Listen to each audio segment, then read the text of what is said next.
Hey, today I'm continuing the 2021 series for paper 1 chemistry 9701 variant 11.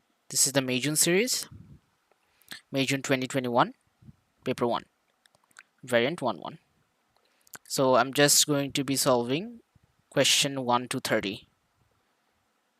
There is no section B anymore from 2022 onwards. Okay, so let's begin.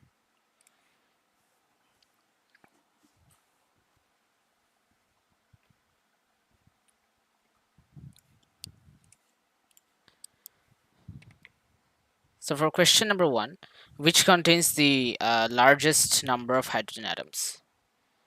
So to find out the number of atoms, we actually need to use the Avogadro constant. And let's think about pentane, right?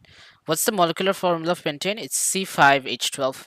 So one molecule of pentane contains 12 hydrogen atoms, right?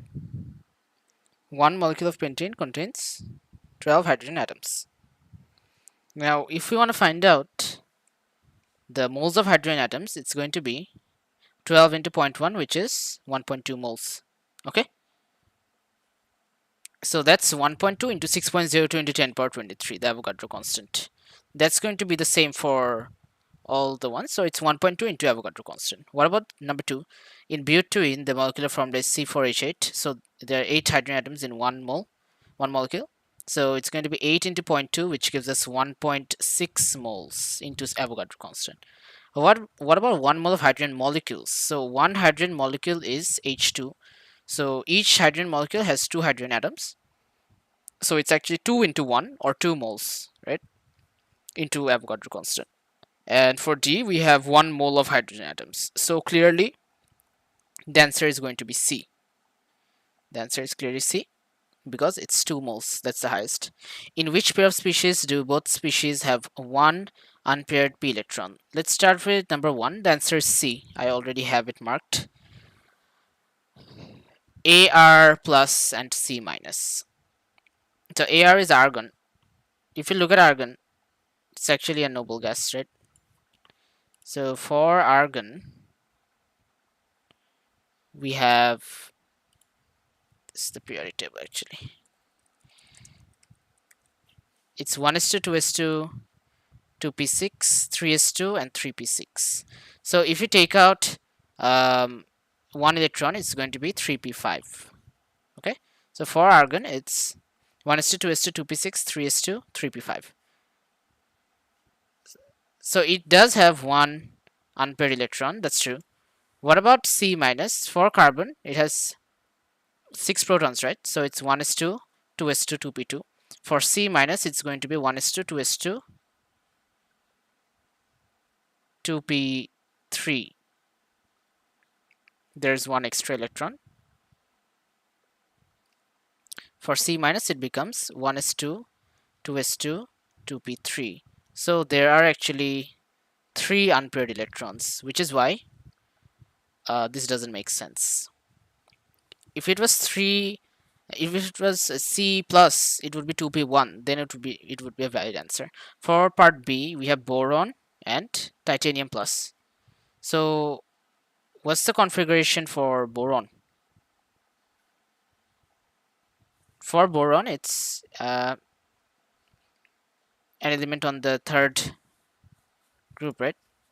So for boron, it's 1s2, 2s2, 2p1. Boron, it's 1s2, 2s2, 2p1. It has one unpaired p electron. What about titanium? Titanium is over here, okay? So titanium has a configuration of 1s2, 2s2, 1s2, 2s2, 2p6, 3s2, 3p6, 4s2, 3d2, 4s2, 3d2. But if we form the ion, Ti plus ion, it's going to be, you know that for transition element, the electron goes away from the 4s orbital first. So it's going to be 4s1, 3d2. So it doesn't have an unpaired p electron in the first place. All the p orbitals, it has 3p6, right? All the 3 orbitals are full. That's why this does not make sense. What about C? Fluorine and gallium. So fluorine, if you look at fluorine, fluorine is a noble gas, right? I mean, fluorine is a halogen, so it ends at 1s2, 2s2, 2p5. 2p5, it has one unpaired electron. And gallium, on the other hand, ends in period group 3, right? So it's 1s2, 2s2, 2p6, 3s2, 3p6, 4s2, 3d10, and 4p1. It also has one unpaired electron, which results in the answer being C. Both fluorine and gallium fit this criterion. Phosphorus forms two chlorides, PCl3, which is a covalent liquid, and phosphorus 5 chloride is an ionic solid. One of the ions present is PCl4 plus. What is the shape of the PCl3 molecule and the PCl4 plus ion? Okay, so mainly PCl3, right? Phosphorus is in group 15. It basically has 5 electrons in its outer shell. So when you make PCl3, right, what happens for PCl3? It's kind of like this. It has 3 bond pairs and 1 lone pair, just like ammonia, right? 3 bond pairs, 1 lone pair. So the shape will actually be pyramidal. It's not tetrahedral because it does not have 4 bond pairs. If you have 3 bond pairs and 1 lone pair, the shape is pyramidal and it has an angle of around 107 degrees. Okay, so the shape is pyramidal. What about PCl4? In PCl4, mainly what happened? It's a cation, right? So it lost 1 electron. Phosphorus has 4 electrons, right? So it has 4 bond pairs and no electrons because it has a deficiency of 1 electron. So isn't this arrangement kind of like methane, tetrahedral? So if you have 4 bond pairs only and no lone pairs, the shape will be tetrahedral. Remember that, okay? Now let's go to number 4. I've drawn the Hess cycle over here, which is actually equivalent to the enthalpy of combustion. This is the data we have, right?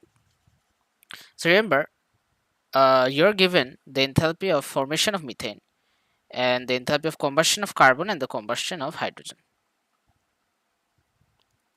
So remember, for combustion we need the basic elements of carbon and oxygen and hydrogen here, and the arrows are usually upwards. And if you combust carbon and hydrogen, you're going to get carbon dioxide and water. So basically we're going to give the elements down below, right? We want the elements down below. We want the elements carbon and hydrogen down below. They should have their standard states, and oxygen down below. We need 2 of these, also 2 of these, right? And the arrow should point upwards. So this is actually del H formation of methane, del H1, and this one is actually del H2 plus 2 times del H3, since 2 molecules of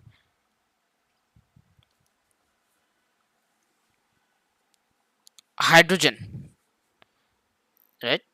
2 molecules of hydrogen or 2 moles of hydrogen are being combusted and 1 molecule of carbon. Okay, so if we follow the arrows, there's the long root of del H1 plus del Hc is equal to del H2 plus 2 times del H3. And if you want to find out del Hc, it's going to be del H2 plus 2 times del H3 minus del H1. We should be looking for this basically. Okay, so let's see if we can find it. Del H2 plus 2 times del H3 minus del H1. So the answer is D. 4 is D. Okay, that's all. Now let's move on to the next one, 5. We see the Boltzmann distribution at 2 different temperatures. Clearly, T2 is at the higher temperature. The curve shifts to the right. And in the x-axis, we have the molecular energy, and y represents the number of molecules. Remember that. The y-axis is the number of molecules and the x-axis is the energy, molecular energy. Okay, so the answer is B.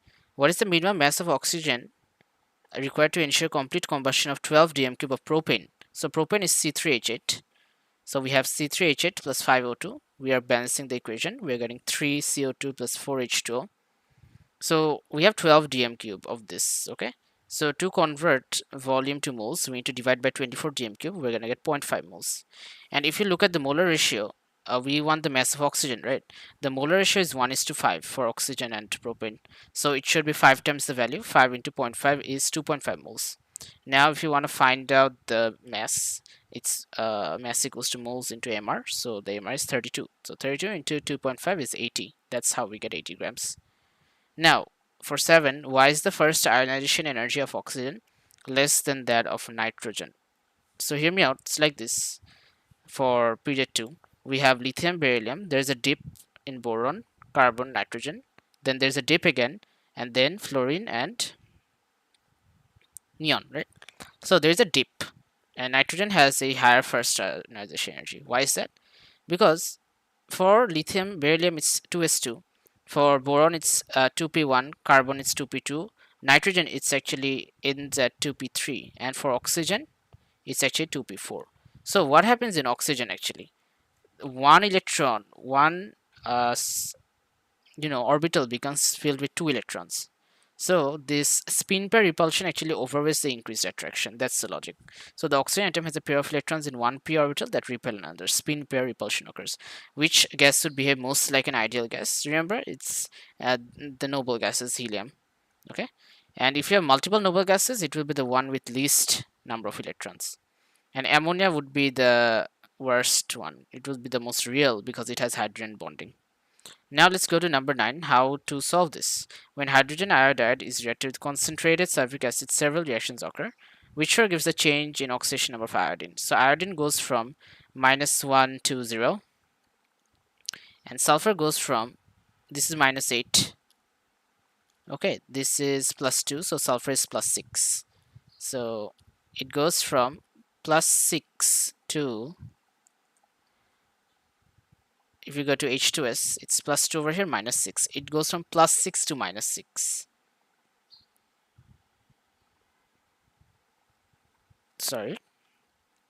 In H2S, it's hydrogen is +2, the sulfur has to be -2. So it goes from +6 to -2.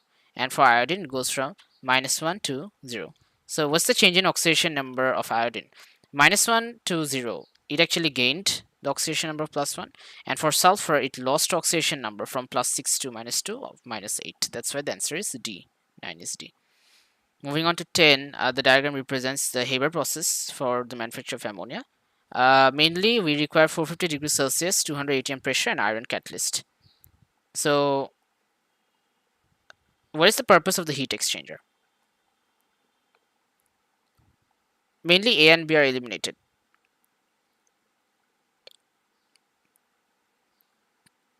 Because we know that we require 450 degrees Celsius heat. We are going to cool the mixture, okay? So we need to warm it. It's between C and D. So warming the incoming gas shifts the equilibrium to give more energy. This is wrong because the reaction is exothermic, right? As a result, we know that for exothermic reactions, high temperature does not favor yield. The equilibrium would shift to the left. So C is wrong. That's why the answer has to be D, because mainly high temperature is used to speed up the rate of reaction. Which statement of our catalyst is correct? They change the reaction pathway by increasing. This should be decrease. They increase the rate of reaction by lowering the enthalpy change. Wrong. They increase the number of particles that have sufficient energy to react. That is true. By decreasing the activation energy. C. Element X is in period 3. Element X forms a solid oxide Y. Okay, so it's in period 3. It forms a solid oxide Y. Y reacts with concentrated hydrochloric acid. That means it's basic in nature. It also reacts with hot aqueous sodium hydroxide to form a compound in which X is part of an anion. How many p electrons does one atom of X have in its outer shell? Okay, so let's think about period 3. We have sodium, magnesium, aluminum, silicon, phosphorus, sulfur, chlorine, and argon. So since it reacts with an acid, it needs to be a solid, a metallic oxide. Okay, so sodium oxide, magnesium oxide, or aluminum oxide. Now it also reacts with sodium hydroxide. What does this mean? It is amphoteric in nature. It has both. Has the ability to react with both acids and alkali. That's why it is amphoteric. So the only option is aluminum. So aluminum actually has an electronic configuration of 1s2, 2s2, 2p6, 3s2, 3p1. So it only has one p electron in its outer shell. Clear? That's the logic. Now let's go to the next one. the gaseous products of heating a mixture of calcium hydroxide and ammonium chloride are passed through solid calcium oxide.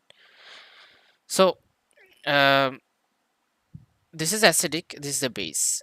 These two react, an ammonium salt and the base reacts to give us salt, water, and an amine. The amine being ammonia here. Okay, so we get CaCl2 plus 2 molecules of water plus 2 NH3. So the gaseous products of this mixture. What are the gaseous products? Basically ammonia. They are passed through solid calcium oxide, and a single gaseous product is obtained. Okay, so the water is also, it may be produced in a gaseous form. Okay, now a sample of W, the gas that we had left, ammonia wouldn't react with calcium oxide, right? Because it's already basic, and calcium oxide is also basic. Now, a sample of W reacts with chlorine. Basically, W, ammonia, basically, the gas that we had left that hadn't reacted, is actually reacts with chlorine to produce two gases X and Y, out of which X is an element and Y is acidic. So clearly we have ammonia. From this, we can get an element and something else that is acidic. So it can't be oxygen, right? Because from ammonia, no oxygen is available. That's why I'm cancelling C and D out. It's between A and B. So the gas is nitrogen. And we are getting another compound, an acidic compound, which reacts with W to produce Z. So what was W anyway? W is the gas that we collected after passing it through calcium oxide, ammonia. So the acidic product that is being produced reacts with ammonia again to form Z ammonium chloride. So ammonia reacts with chlorine to give an element nitrogen, and what else is left? We have hydrogen and chlorine, which suggests that it could be hydrogen chloride, right? Now hydrogen chloride reacts with ammonia to form compound Z again, which is ammonium chloride. Now this makes absolute sense, right? So the gas must be Z must be ammonium chloride, okay? The one we had at the beginning. It couldn't be calcium chloride because we aren't working with calcium here. Do you guys understand? Calcium wasn't meant to react with ammonia because calcium oxide is also basic. You guys need to understand that, okay? This is the working on this side. Hopefully you guys understand. Okay?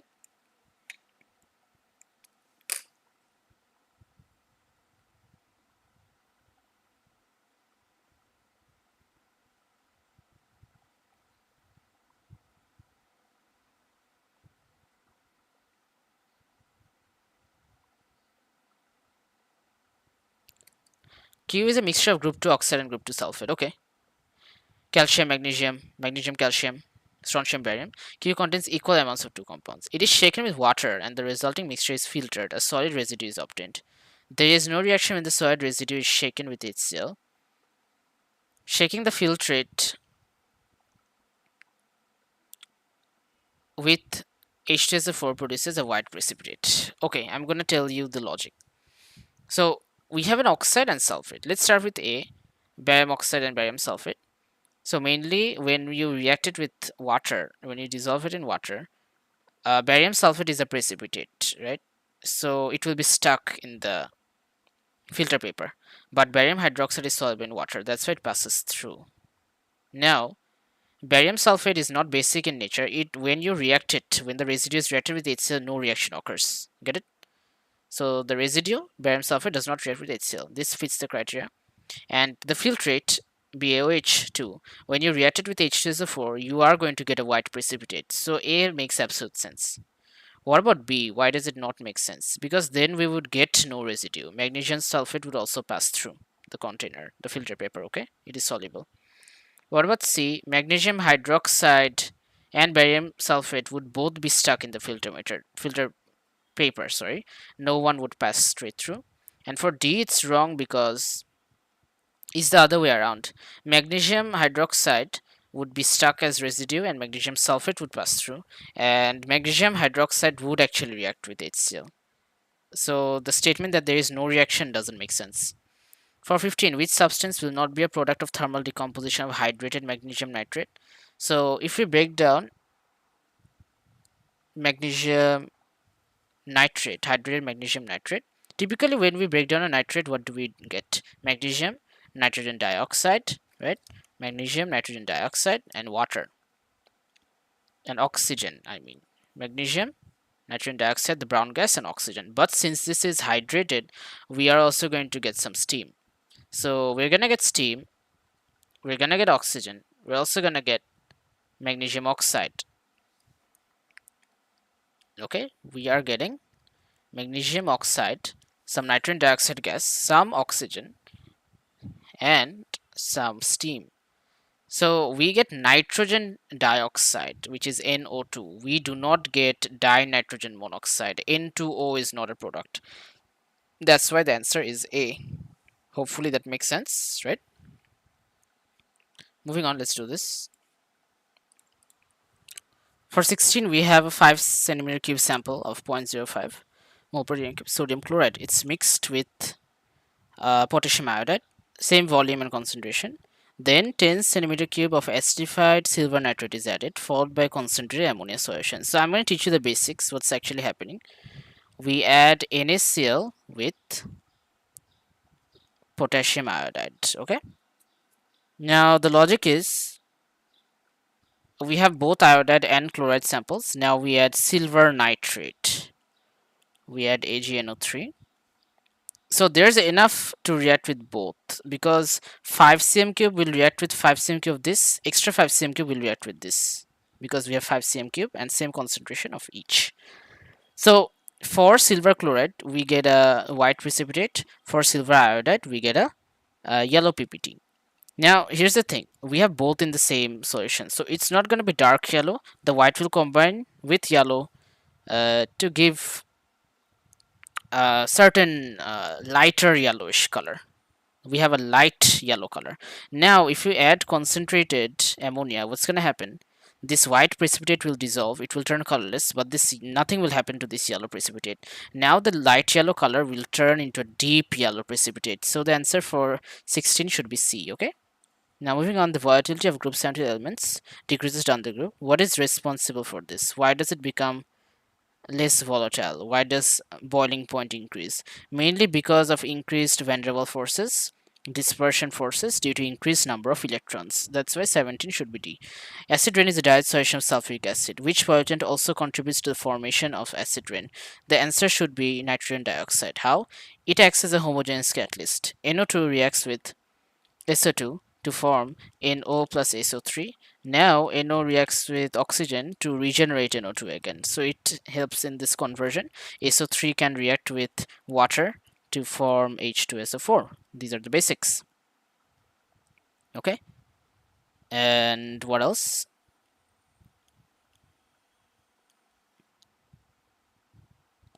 Basically, NO2 itself can also help in acid rain formation by forming nitric acid. Okay. So R is an oxide of period 3, element T. 5 gram of R contains 2.5 grams of T. So we just need to do trial and error. Okay, so let's start with magnesium. It's MgO. Element T is magnesium. So let's see if this makes sense. This is 16 and magnesium is 24.3. So 24.3 divided by 24.3 plus 16 into 5 grams. Let's see what the value is. 24.3 divided by 24.3 plus 16. We're getting a value of 0. Sorry, we're getting a value of 3.01. Okay, 3.01 grams. So yeah, that's it. It's not matching, so it's not A. Let's try sulfur. D. It from sulfur dioxide. So that's 32 divided by 32.1 actually, right?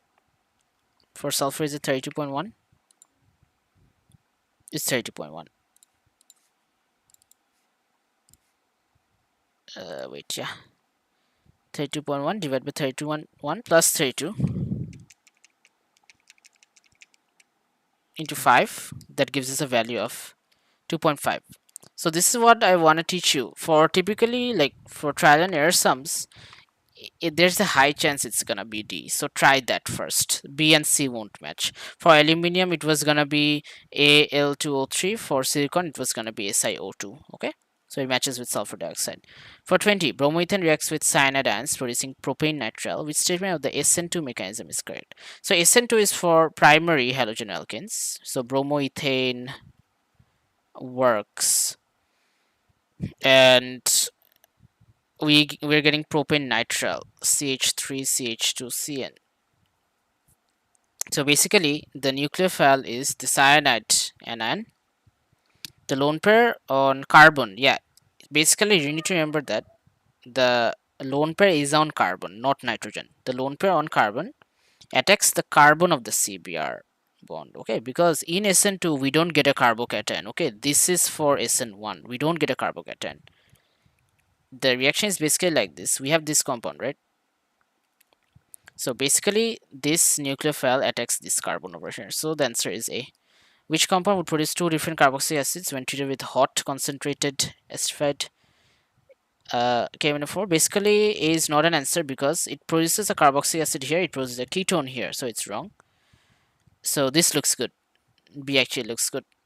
21 should be B because it forms, we have one alkyl group on this side, also one alkyl group on this side. So this produces ethanoic acid, this produces 2-methyl propanoic acid basically, okay?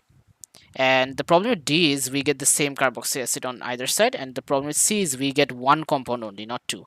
Which compound shows both cis strands and optical? A does not show cis strands because two bromine groups attached here. B shows cis strands. It has two different groups, right? And it also shows optical isomerism, right? Because this carbon is chiral, four different groups attached. So I'm gonna go with B. Limonene is a hydrocarbon found in the rind of citrus fruits. What is the molecular formula of limonene? So let's go with carbon first. It's gonna be C10. Let's go for hydrogen, right? So 1, 2, 3. This carbon has 4 bonds, so no hydrogens. We have 1, 2, 3 over here. 4, 5. This carbon has 1 hydrogen.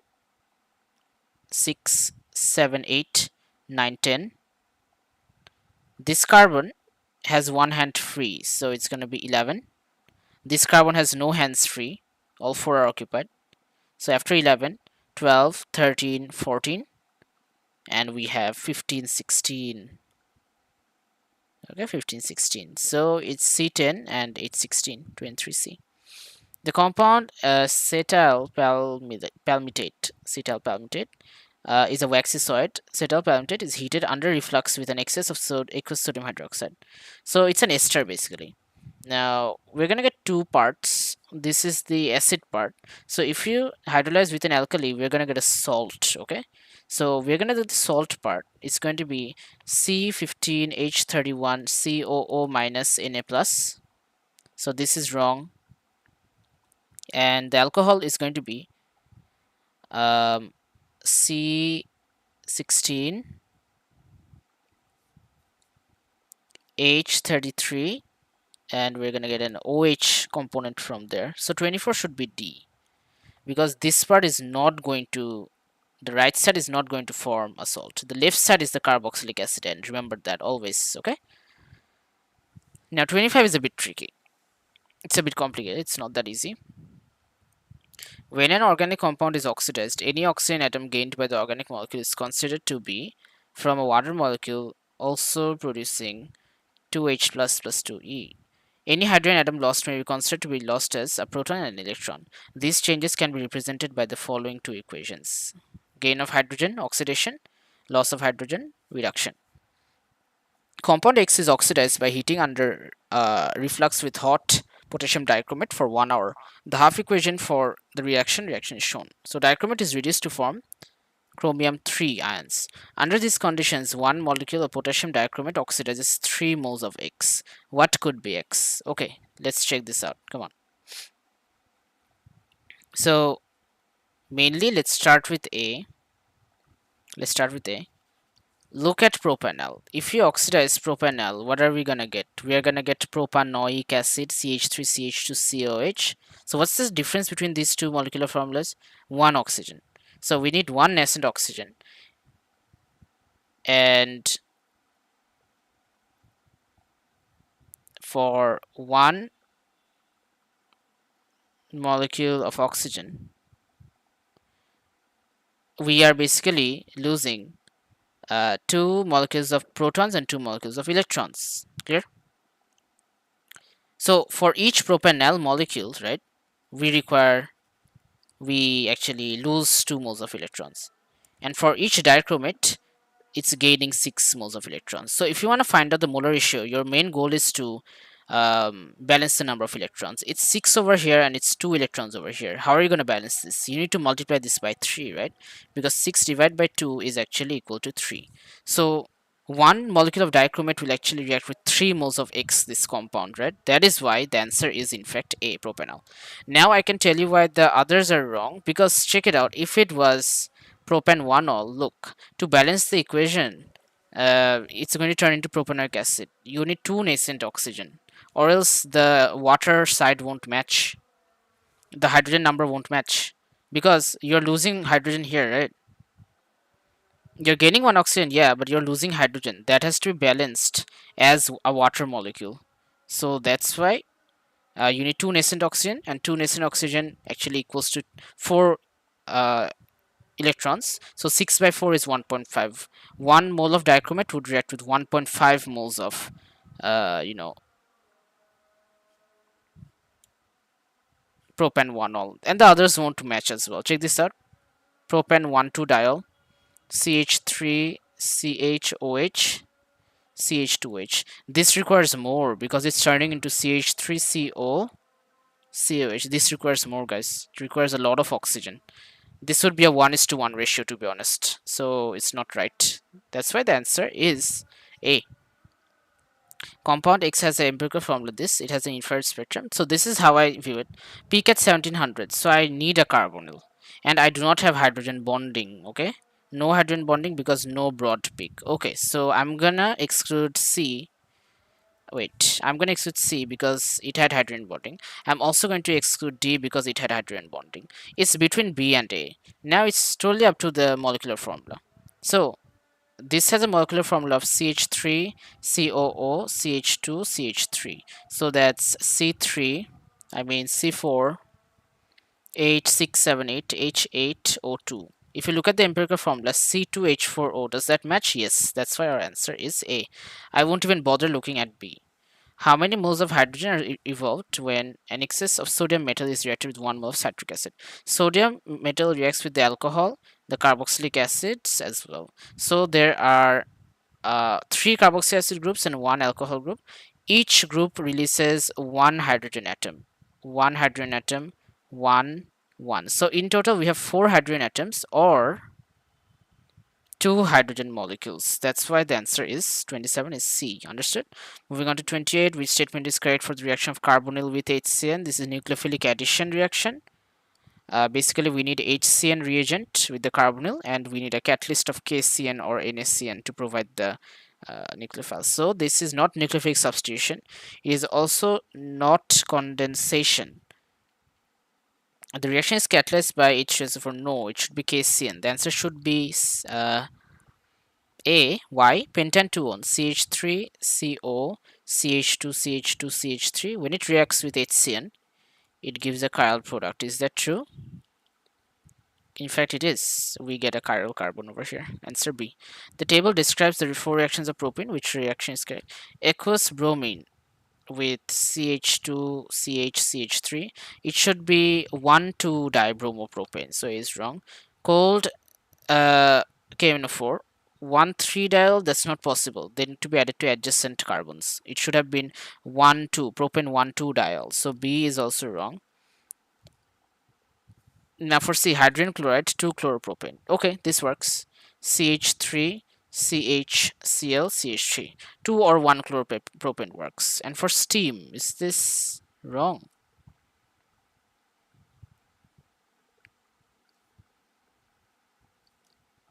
CH2, CH, CH3. Oh, this is the main organic product. So it wouldn't be propan-1-ol, guys. It would be, the main organic product would be propane 2-ol. That's why D is wrong. Do you get it? We would get propane 1-ol, but would be the minor product. Butanoic acid is prepared from 1-bromopropane. Let's check this out. 1-bromopropane. So how do you make an acid from a halogen or alkane? Check this out. Mainly, we first need to convert this to a nitrile, CH3, CH2, CH2, CN. Now after acidic hydrolysis, H plus aqueous plus heat, it's gonna turn into CH3, CH2, CH2, COH. That's the logic, okay? So mainly we need to get butane nitrile first at the first stage of synthesis. So 30 is D. Okay, that's it for Medium 21, paper 1, variant 1-1. I'm gonna link the other videos in this series. Medium 21 1-2 will be linked over here, and variant 1-3 will be linked down here. And I'm gonna attach the playlist for paper 1 up here. Okay, and remember to subscribe to the channel, and if you want all the notifications, remember to hit the bell, or else you won't be notified when new video is uploaded. Okay, see ya.